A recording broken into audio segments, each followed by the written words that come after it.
ادعوا إلى سبيل ربك. وقال تعالى في شأن حبيبه إن الله وملائكته يصلون على النبي يا أيها الذين آمنوا صلوا عليه وسلموا تسليما. اللهم صل على سيدنا محمد وعلى آل سيدنا হেরার গুহাই তোমারি ধ্যান, আসমান থেকে নামে আল কোরআন। হেরার গুহাই তোমারি ধ্যান, আসমান থেকে নামে আল কোরআন। বাংলো সবার ভুল তোমারি উপরে, আসলো কোরআনের ছায়া তলে। খালিদ ওমর আলী আবু বকর ইসলামী ঝান্ডা নিল যে তুলে। আল আমিন তুমি ছিলে যে সদা, সকল মানুষের তরে। আল্লাহুম্মা সাল্লি আলা سيدنا مولانا محمد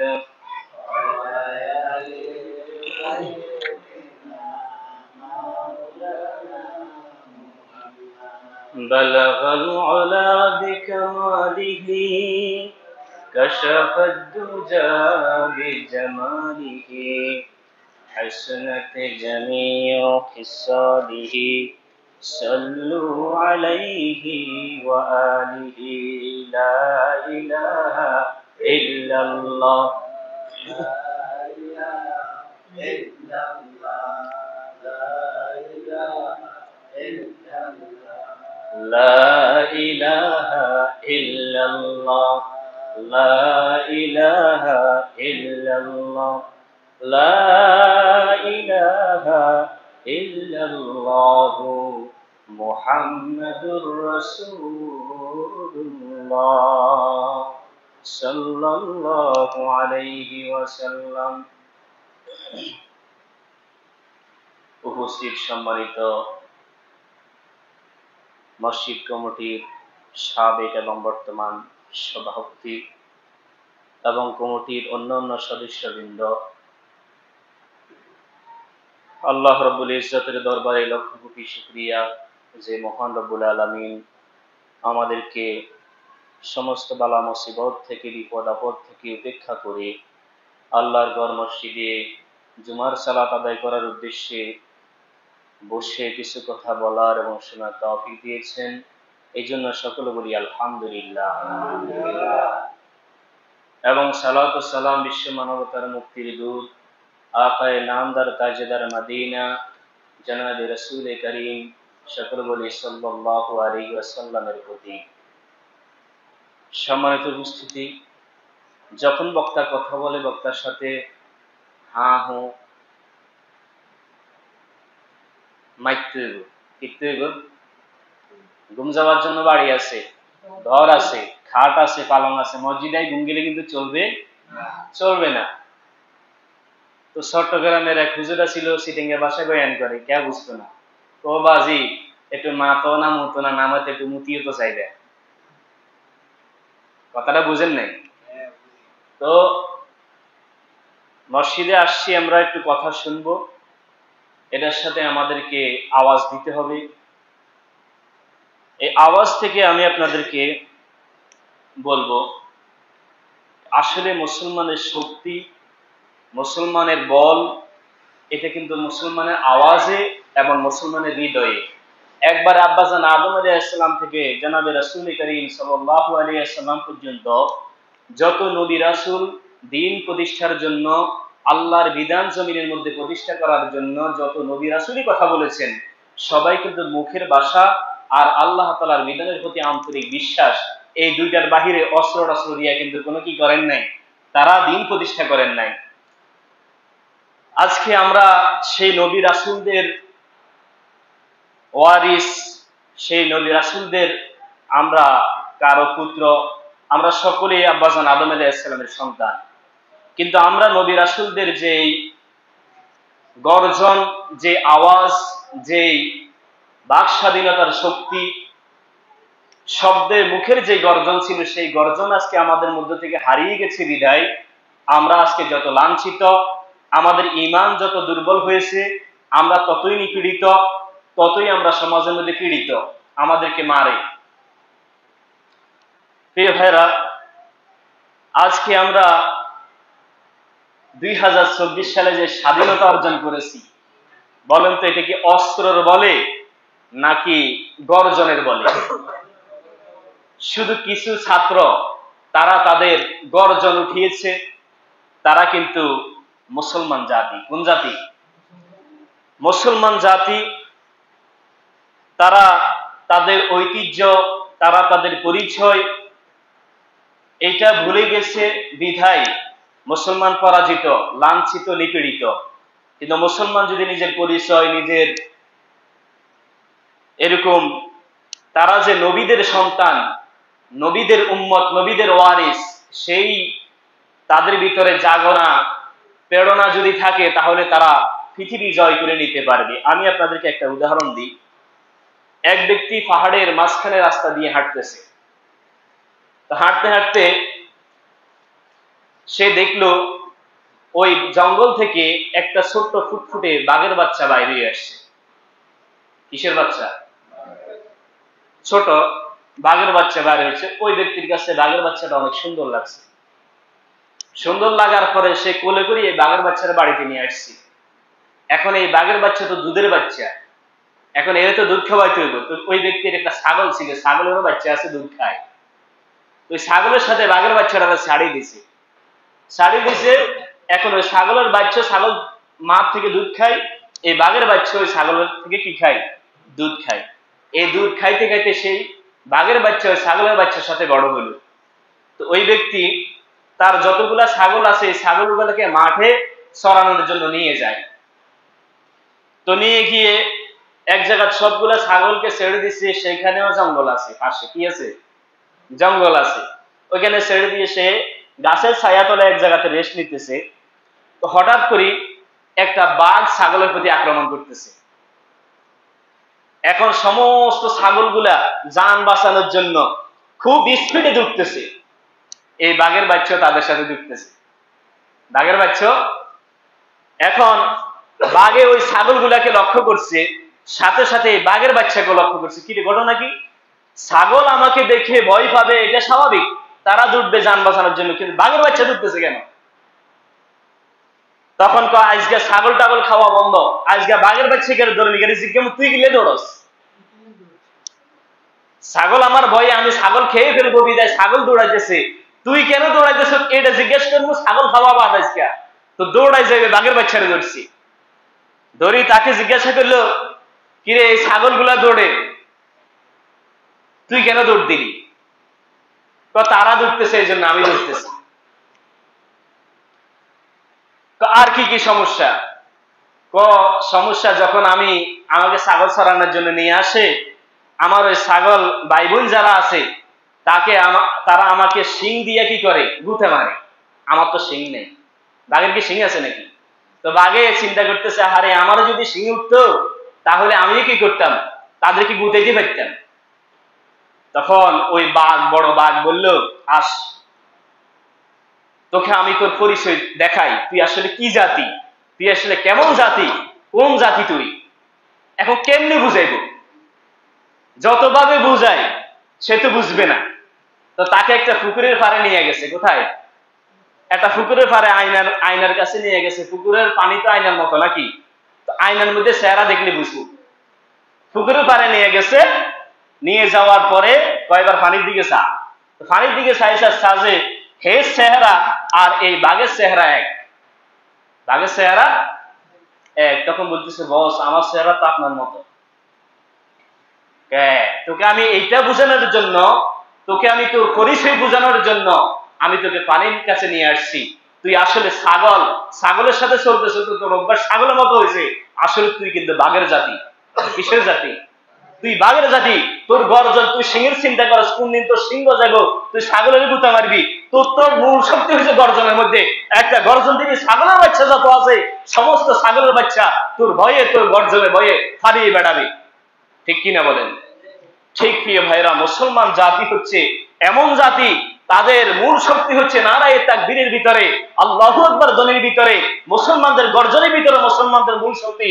কিন্তু মুসলমান আজকে চিন্তা করতেছে কখন আমেরিকা থেকে আমাদের কাছে অস্ত্র আসবে আর আমরা বিজেপিদের সাথে যুদ্ধ করব, কখন আমাদের কাছ থেকে চীন থেকে আমাদের কাছে অস্ত্র আসবে আর আমরা তাদের সাথে যুদ্ধ করব, তাদের সাথে মোকাবেলা করব।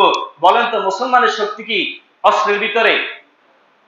কখনো আদৌ আদিপিতা থেকে আজ পর্যন্ত যত নবী রাসূল আসছেন কেউই কিন্তু অস্ত্র দিয়ে জয় করেন নাই, কেউই কিন্তু দিন প্রতিষ্ঠা, ইসলাম প্রতিষ্ঠা কিন্তু অস্ত্র দিয়ে করেন নাই প্রিয় ভাইরা। সবাই কিন্তু ঈমানের বলে বলিয়ান হইয়া, ঈমানের শক্তি দিয়া এবং নারায়ে তাকবীরের ধ্বনির শক্তি দিয়া এরকম তারা বিশ্ব জয় করেছেন। এমনকি এখনো যারা নারায়ে তাকবীর দেয়, ইহুদি খ্রিস্টান নাস্তিকদের অন্তরের মধ্যে জ্বলে ওঠে কি নারায়ে তাকবীর দেয়। নারায়ে তাকবীরের আওয়াজ শুনলে তাদের ভিতরটা কি কম্পন করে উঠে, জ্বলে ওঠে। যেরকম তেলের মধ্যে পানি দিলে সেট করে উঠে না, এরকম নারায়ে তাকবীর আল্লাহু আকবারের ধ্বনি শুনলে এরকম নাস্তিকরা কি করে, তাদের অন্তরে জ্বলে উঠে দিয়ে ভাইরা। এজন্য আমরা ইতিমধ্যে দেখেছি যে আমাদের যে সমস্ত ছাত্র ভাইরা আজকে আমাদের দেশকে আবার নতুন ভাবে স্বাধীন করেছে, স্বাধীনতা অর্জন করেছে, তারা কিন্তু কেউই অস্ত্র দিয়ে আমাদের দেশ স্বাধীন করে নাই। তারা মুসলমান আরো একবার দেখিয়ে দিল, মুসলমান অস্ত্র ছাড়া একটা দেশ, একটা রাজ্য, গোটা পৃথিবীকে তারা স্বাধীন করতে পারে, গোটা পৃথিবীকে তারা ইসলামপন্থী করতে পারে, ইসলাম গোটা পৃথিবীতে তারা প্রতিষ্ঠা করতে পারে। এটা আরো একবার মুসলমান প্রমাণ করে দিল। আসেন আমরা এটাকে আরেকটু বিস্তারিত দেখি। আমি প্রায় ফেরাউনের ঘটনা বলে থাকি আপনাদেরকে। আমি ফেরাউনের ঘটনা প্রায় সাগর পর্যন্ত বলেছি, যে যখন মূসা আলাইহিস সালামকে ফেরাউনের গোষ্ঠীরা, মূসা আলাইহিস সালাম এবং মূসা আলাইহিস সালামের অনুসারীকে মিশরের নীল নদ পর্যন্ত, নীল সাগর পর্যন্ত দৌড়িয়ে নিয়েছে, তখন আল্লাহ তাআলা তাদের জন্য এরকম 12টা গোত্রের জন্য 12টা রাস্তা করে দিয়েছেন। সুবহানাল্লাহ। মূসা আলাইহিস সালামের উম্মত, মূসা আলাইহিস সালাম 12টা গোত্র নিয়ে 12টা পথ দিয়ে চলে গেলেন। এখন ফেরাউন এবং ফেরাউনের কম চিন্তা করলে সুন্দর রাস্তা তো, চলো সবাই তাদের পিছনে, তাদেরকে তাড়ানোর জন্য, তাদেরকে ধরার জন্য দৌড়ো। যখন তারা মধ্যখানে গেল, দুই দিক থেকে কি হলো, পানি চাপ দিয়ে তাদেরকে সেখানে ফেরাউন সহ আল্লাহ তাআলা তাদেরকে ধ্বংস করে দিয়েছে। কিন্তু আপনারা শুনলে আশ্চর্য হবেন, তার ক্ষমতা 100 বছরেরও বেশি ছিল। কত?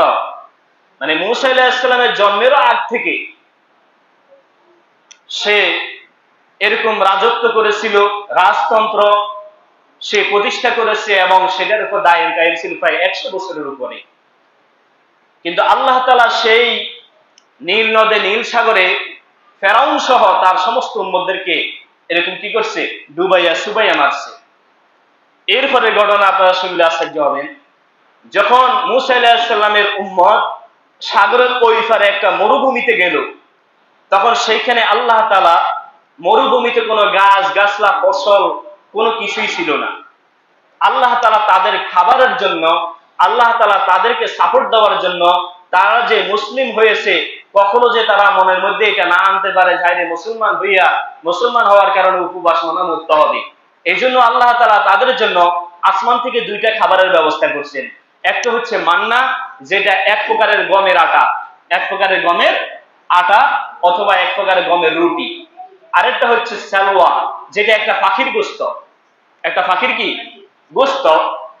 তো এই রুটি এবং গোশত তাদের দৈনন্দিনের খাবার ছিল। সকালে ব্রেকফাস্টের সময়ে এই মান্না সালোয়া, দুপুরে লাঞ্চের সময়ে এই মান্না সালোয়া, রাত্রে ডিনারের সময়ে এই মান্না সালোয়া। তারা দীর্ঘদিন এই মান্না সালোয়া 3 বেলা বা তার চেয়ে বেশি রেগুলার খাইতে খাইতে, কন্টিনিউ খাইতে খাইতে তারা বিরক্ত হইয়া একটা সময় মূসা আলাইহিস সালামকে বলল, তুমি কি তোমার রবকে বলতে পারো না আমাদের খানার তালিকার মধ্যে একটু চেঞ্জ করতে? সুবহানাল্লাহ বলতে পারো না? কি সকালেও সেটা, দুপুরেও একই খাবার, রাত্রেও একই খাবার। আমরা তো ফেরাউনের যে রাজ্যে আমরা ছিলাম সেইখানে তো আমরা আরো ভালো ছিলাম। নাউজুবিল্লাহ। সেখানে কি ছিল?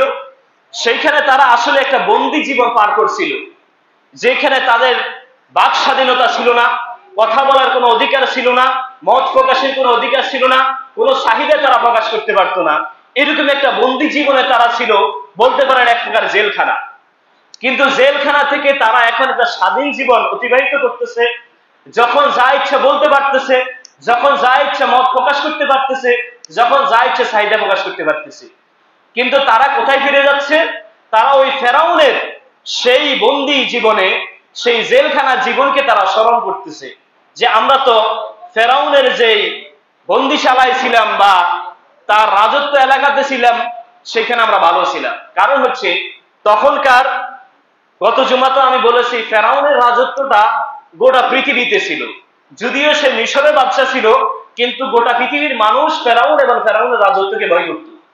যার কারণে তারা মনে করত যে আমাদের পাওয়ারফুল দেশের একটা ফাস্টফুড ছিল, পাওয়ারফুল দেশের একটা কি ছিল? ফাস্টফুড ছিল, পাওয়ারফুল দেশের একটা আইডেন্টিটি ছিল। যার কারণে তারা এই স্বাধীন জীবনে মূসা আলাইহিস সালামের উম্মত হইয়া তারা কিন্তু ওই ফেরাউনের রাজত্বের জীবনটাকে স্মরণ করতেছে। প্রিয় ভাইরা, তখন আল্লাহ তাআলা তাদেরকে ধমক দিলেন। আল্লাহ তাআলা তাদেরকে ধমক দিয়ে কিছু কথা বললেন। তার মধ্যে মূল কথা হলো যে তারা যদিও স্বাধীন হয়েছে, কিন্তু তারা এই যে তাদের দিমাগের মধ্যে সেই খাবারের কথা, তখনকার ফেরাউনের ওই রাজ্যটার মধ্যে মোটামুটি সব ফসল, যেমন ধরো শিম ছিল, পেঁপে ছিল, তারপরে এটাতে কি কয় ফুলকপি, বাঁধাকপি ছিল, এগুলা তাদের খাবার ছিল। ধরেন একজন মানুষ যদি জেলখানায় যায়, তখন তাকে জেলখানায় সকালে আলুর ভর্তা ডাল, দুপুরে আরেকটা তরকারি দিতে পারে, রাত্রে আরেকটা তরকারি দিতে পারে, স্বাভাবিক এটা। কিন্তু কোন ব্যক্তি দীর্ঘ 100 বছর জেলে থাকার পরে সে যদি জেল থেকে ছাড়া পায়, বলেন তো এমন কোন মানুষ আছে যে জেলখানার খাওয়াগুলাকে খুব মিস করবে? এরকম আছে যে না, জেলখানার খাবারগুলা, হাই জেলখানার জীবনটা কত সুন্দর ছিল, জেলখানার খাবারগুলো আমার খুব মনে পড়ে, অথবা জেলখানার সেই নোংরা প্লেটটা আজকে যদি আমার হইতে, এমন কি কেউ চিন্তা করবে? কিন্তু বাস্তবিক অর্থে ফেরাউনের সেই দেশের মূসা আলাইহিস সালামের উম্মত গুলা আসলে সেরকম একটা আকাঙ্ক্ষা করতেছে যে হাইরে সেই বন্দিশালা জীবন, যেখানে বাক স্বাধীনতা ছিল না, সেই খাবারগুলো কত ভালো ছিল। একজন জেল কয়েদি 100 বছর জেল খাড়ি আসলে যদি সে এরকম কথা বলে, তাকে মানুষ পাগল বলবে না? মূসা আলাইহিস সালামের উম্মত সেই ভুলটাই করছে। কি ভাইয়েরা, এই কথাটা বলার উদ্দেশ্য কি? আসলে গণতন্ত্র বলতে রাসূলুল্লাহ সাল্লাল্লাহু আলাইহি ওয়াসাল্লাম গণতন্ত্রের একটা দেশ রাসূল প্রতিষ্ঠা করেছেন। তবে গণতন্ত্রের বিষয়টা আমরা এখানে এরকম ডালে চালে খিচুড়ি বানাই ফেলছি। গণতন্ত্রটা হচ্ছে মূলত সরকার গঠনের একটা মাধ্যম। কিন্তু রাসূলুল্লাহ সাল্লাল্লাহু আলাইহি ওয়াসাল্লাম থেকে নিয়ে 100 বছর পর্যন্ত 16 আনা কোরআনী বিধান ছিল, কোরআনের শাসন ছিল, কোরআনের সংবিধান কায়েম করেছেন রাসূল সাল্লাল্লাহু আলাইহি ওয়াসাল্লাম। শুধুমাত্র সরকার গঠনের প্রক্রিয়াটা গণতন্ত্র ছিল। এটাই রাসূলের মূল মিশন ছিল, যে প্রত্যেকটা মানুষের বাক স্বাধীনতা, প্রত্যেকটা মানুষের মত বিনিময়, মত প্রকাশের স্বাধীনতা এবং তাদের অধিকার দাবির স্বাধীনতাটা এটা রাসূল কায়েম করেছেন ঠিকই, কিন্তু সংবিধান, আইন সেটা 16 আনাই কোরআনে ছিল, কোরআনের শাসন কায়েম করেছে। প্রিয় ভাইয়েরা, তাহলে আমরা এখন বর্তমানে আমাদের দেশটা স্বাধীন হওয়ার পরে, আমাদের দেশে গতকালকে রাত 8টা বা 9টার পরে আমাদের দেশের অন্তর্বর্তীকালীন সরকার শপথ গ্রহণ করছে, এটা আমরা সবাই জানি। এই প্রক্রিয়াটা আসলে খোলাফায়ে রাশিদিনদের প্রক্রিয়া। এই প্রক্রিয়াটা খেলাফত আলামিন হাজিহি নবুয়ার প্রক্রিয়া। সেইখানে কোন মদখোর, কোন গাঞ্জাখোর, জুয়াড়ি সেখানে মদ দেওয়ার কোন সিস্টেম ছিল না। একজন সরকার যদি, একজন মদখোর যদি সরকার কি করতে যায়, গঠন করতে যায়, তাহলে সে অবশ্যই চাইবে আমার মদের ব্যবসা, আমার মদ খাওয়া যেন কন্টিনিউ চালাইতে পারি এমন একটা সরকার গঠন করি, ঠিক কিনা বলেন? এই জন্য সকল মানুষের ভোট দিয়া সরকার গঠন, এটাকে অনেক উলামা ইকরাম এটাকে সাপোর্ট করেন নাই, বলছেন এটা আসলে শরীয়ত না, এটা ইসলামে নাই। খেলাফত আলামিন হাজিহি নবুয়া ছিল, খেলাফতের সিস্টেমটা ছিল যে বিজ্ঞ লোকরা বিজ্ঞ লোক নির্বাচিত করবে। একজন মদখোর, গাঞ্জাখোর, জুয়াড়ি, জেনাখোর তারা সরকার গঠন করার কোনো তাদের মধ্যে সেই যোগ্যতা নাই, কিন্তু তাদের মত প্রকাশের অধিকার কিন্তু তাদের আছে, কিন্তু তাদের সেটার কিন্তু যোগ্যতা নাই যে তারা একজন ভালো সরকার চুজ করবে, নির্বাচিত করবে, সেই যোগ্যতা তাদের নাই। তাহলে মূল কথা হলো, গণতন্ত্রের দেশে আমরা থাকি, গণতন্ত্রের মূল প্রক্রিয়াটা হচ্ছে সরকার গঠনের প্রক্রিয়া। দেওবন্দি আলেমরা এটাকে জায়েজ বলেছেন। এখন আসেন, এই গণতন্ত্রের দেশে আমরা ৭১-এর পর থেকে আজ পর্যন্ত আমরা দুই দলকে আমরা দেখেছি, আওয়ামী লীগ বিএনপি, আওয়ামী লীগ বিএনপি, দোনো দলকে আমরা দেখছি কি দেখছি না? কিন্তু দুঃখজনক বিষয় হচ্ছে আমরা দোনো দলের সাথে প্রতারিত হয়েছি। সবাই আমাকে ছেকা দিয়েছে। যেই দলকে আমরা ক্ষমতায় বসিয়েছি সেই দলে আমাদেরকে ছেকা দিয়েছে, যেই দলকে আমরা ক্ষমতায় পাঠিয়েছি সেই দল ইসলাম ধ্বংস করেছে। ওলামা ইকরামের মতকে তারা কি করে নাই? অথচ সংখ্যাগরিষ্ঠ মুসলমানের দেশে সবচেয়ে বেশি অগ্রাধিকার পাওয়ার কথা মুসলমানদের বিধান, কোরআনের বিধান, ইসলামী বিধান, ইসলামী রাষ্ট্র, কিন্তু আমাদের মতকে প্রিয় ভাইয়েরা মূল্যায়ন করা হয়নি। আমরা যাকেই ক্ষমতায় বসিয়েছি আমাদেরকে সবাই ছেকা দিয়েছে। এজন্য আমরা যদি আগের মতো চিন্তা করি তাহলে প্রিয় ভাইয়েরা আমাদের অবস্থা সেই মূসা আলাইহিস সালাম উম্মতের মতো হবে, যে আমরা গণতন্ত্র দেশে থেকে আমরা এত নির্যাতন নিপীড়ন হয়েছি যে যখন আওয়ামী লীগ ক্ষমতায় থাকে তখন বাকি এলারা তাদের গোলামি করতে হয়, আবার যখন বিএনপি ক্ষমতায় আসবে বাকি এলারা তাদের গোলামি করতে হবে। এটাই চলবে, এটাই চলতেছে। এজন্য আমাদেরকে একটি ইসলামী রাষ্ট্র কায়েমের জন্য চেষ্টা করতে হবে। আমি বলি, আপনি ইসলামের ব্যানারের নামে যে কোনো দল, আল্লাহ তাআলা আপনাকে মুমিন যদিও বলে, কিন্তু আল্লাহ তাআলা এটাও বলেছে, তোমরা কি মনে করো তোমাদেরকে আমি পরীক্ষা করা ছাড়া তুমি মুমিন বলছো আর আমি মেনে নিব? এত সহজ না বিষয়টা। আপনি মুমিন বললে আল্লাহ তাআলা মেনে নিবে, বিষয়টা এরকম না। আপনার ঈমানকে আল্লাহ তাআলা পরীক্ষা করবেন বিভিন্ন দিক দিয়া। এই নির্বাচন, এই ভোট, এটা আমার আপনার আমানত, এটার দ্বারা আমি আপনি ইসলামের জন্য সমর্থিত, আমি আপনি ইসলামকে সমর্থন করি নাকি আমি ইসলামের বিপরীত কাউকে সমর্থন করি, এটা হিসাব আল্লাহ তাআলা নেবেন। এজন্য আমাদেরকে আমাদের এই আমানত, আমাদের এই ভোট, আমাদেরকে আল্লাহর রাস্তায় একজন মুসলিম হিসাবে ইসলামের পথে আমাদেরকে আমাদের ভোট, আমাদের সমর্থন কাজে লাগাতে হবে। প্রিয় ভাইরা, আমি বলি ইসলামের নামে যেই কোনো ব্যানারে আসতে পারে, সেটা জামাতে ইসলাম হোক, ইসলামী আন্দোলন হোক, খেলাফত মজলিস হোক, ইসলামিক নাম দিয়া যত ব্যানার আছে ওই ব্যানারের মধ্যে আপনারা ঢুকে যান। এর বাহিরে কোনো শান্তি দুনিয়াতে নাই। এই যে শান্তি কায়েমের জন্য একজন শান্তি বা নোবেল প্রাপ্ত একজনকে দিছে, আসলে এগুলাতে কিছু হবে না। সে শান্তি নোবেল প্রাপ্ত হতে পারে, কিন্তু শান্তি প্রতিষ্ঠা করার জন্য ইসলামের বিপরীতে ইসলামের বিকল্প আর কিছু নেই। আমি আপনাদেরকে এটার একটা উদাহরণ দিই। উদাহরণটা দিয়েছেন আমির হামজা। তিনি বলেছেন, এক দোকানদার তার দোকানের মধ্যে একটা ছেলে রাখছে কাজের জন্য। ছেলেটার নাম ছিল ইসলাম। কি ছিল? ইসলাম। তো ইসলাম দোকানের খাবার জন্য বাড়িতে যাওয়া লাগে, মালিকের বাড়িতে যাওয়া লাগে। তো মালিকের একটা মেয়ে ছিল শান্তি নাম। কি নাম? তো এরকম বাড়িতে আসা যাওয়া করতে করতে মালিকের মেয়ে শান্তির লগে ইসলামের একটা সম্পর্ক হয়। কি হয়? কার লগে? ইসলামের লগে শান্তির সম্পর্ক হয়। তো শান্তির সম্পর্ক হয় এই কথা যখন দোকানদার জানতে পারে, হাই হাই খাইছি, আমার মেয়ের সাথে তো আমার কাজের ছেলের সাথে কি সম্পর্ক হয়ে গেছে, তো শান্তিরও দিছি পিডা, ইসলামেরও দিছি পিডা। কথা কি বুঝছেন? এই ফিডা দিলুকা ইসলাম চিন্তা করলো আমার ফিট লোকা, এই রাগে এই শান্তি দিলে বালু। শান্তিও চিন্তা করলো যে না, আমার ফিট লোকা, আমি বিবাহের উপযুক্ত মাইয়া, আমার বাপ আমার গায়ে হাত দিল, এইটা আমি এই হাত কখনো ছাড়ুন না। এই ছেলের হাল কখনো আমি ছাড়ুন না। তো দুর্গা ফালাই গেছে, ফালাই যাবার পরে দোকানদার দোকানে আসি কাঁদিতেছে হাউমাউ করি। একজন আসি জিজ্ঞাসা করে, কি কান্দেন কেন? তো আমার ইসলাম চলে গেছে, আমার শান্তি চলে গেছে।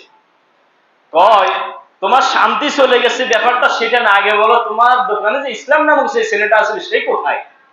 কয় ইসলাম শান্তির এলোই পালাই গেছে। সুবহানাল্লাহ।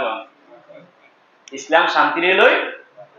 তো তিনি বলছে, বেড়া ইসলাম যেখানে শান্তিতে সেখানে যাবে, ইসলাম যেখানে শান্তি সেখানেই যাবে। ইসলাম ছাড়া শান্তি হতে পারে, ইসলাম ছাড়া শান্তি থাকতে পারে না। ইসলাম যেখানে শান্তি সেখানে থাকবে প্রিয় ভাইরা। তাহলে শান্তি যদি প্রতিষ্ঠা করতে চান, সমাজের মধ্যে যদি আপনি চান যে সুকুনের সাথে শান্তির সাথে আমরা বসবাস করব, তাহলে আমাদেরকে এরকম আওয়ামী লীগ বিএনপি চিন্তা বাদ দিয়া আমাদেরকে ইসলামিক ব্যানারের ভিতরে থেকে আমাদেরকে শান্তি প্রতিষ্ঠা করতে হবে, ইসলাম প্রতিষ্ঠা করতে হবে। আল্লাহ তাআলা আমাদের প্রত্যেকের সমর্থন, আমাদের প্রত্যেকের ভোট ইসলামের জন্য কবুল করে। সকলে আমিন।